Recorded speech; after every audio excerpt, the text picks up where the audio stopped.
Hello, I'm Alex Middleton from Westwood, and this is the RigLogix Offshore Rig Review for the week ending Friday the 15th of October. Starting off with trends and indicators, reports from India suggest that only 3 companies bid on the 21 blocks offered in the country's open acreage licence policy bid, Round 6. As expected, Oil India and ONGC participated, with Sun Petrochemicals being the third. ONGC was the sole bidder in 16 blocks, and Oil India was the only bidder in the 2 blocks it sought. Onshore accounts for 15 of the 21 blocks, with 4 being in shallow water and 2 in ultra-deep water. In Suriname now, after submitting the low bid in June, Chevron has signed a production sharing contract with Suriname state-run oil company Staatsolie to operate shallow water Block 5 offshore Suriname. As part of the deal, Staatsolie will take 40% interest in the block. Chevron will be responsible for all costs during the 6-year exploration phase, which will be divided into 3 2-year phases. Should field development take place, Staatsolie will co-finance this. Block 5 is located in water depths under 100 metres. Looking now at rigs on the move.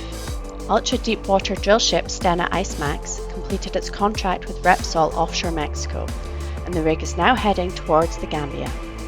In November, Far Limited will get the rig for a 1-well program, drilling the Bamba 1 exploration well in Block A2. Drilling is scheduled to complete in December. At the conclusion of work off the Gambia, the rig is due to head to Israel in February 2022 for a 3-well plus 2 options charter for Energean. The rig will drill an exploration well at the Athena prospect and an appraisal in the Karish main field. The firm contract will last around 180 days, keeping the rig busy until August next year, and possibly into December if the options are exercised. Meanwhile, jackup Valaris EXL2 has completed work for Fieldwood Energy offshore Mexico and has departed for the US Gulf of Mexico. Valaris will take the rig on arrival to East Cameron Block 349 for a 1-well contract with W&T Offshore. It had been working for Fieldwood since April 2020. Moving on to stacking and yard news. In Trinidad, jackup Noble Regina Allen has completed work in Block 3A for BHP Offshore Trinidad, and the rig is now heading to its stack location. The rig mobilised to Trinidad from Canada and had been working for BHP since September 2020. In the Middle East, Advanced Energy Services jackup Admarine 657 arrived in Dubai from Saudi Arabia on the 10th of October to undergo a 4 to 6 month maintenance programme. The rig will also undergo its 5-year SPS while in the yard. The jackup is currently under contract with Saudi Aramco through to February 2024, with the operator also holding a 2-year option thereafter.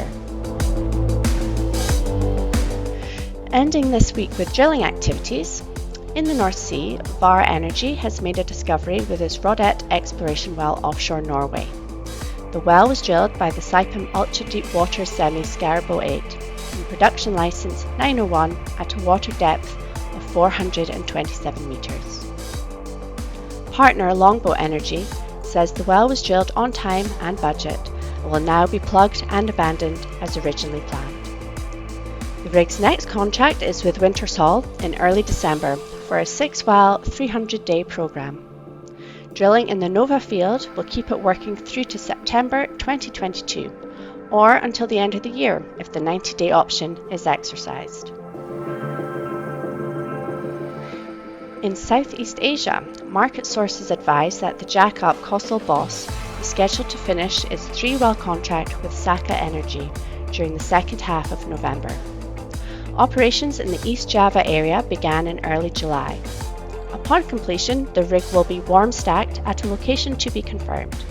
It is currently being actively marketed. And that's all for this week's Offshore Rig Review. Thanks for listening.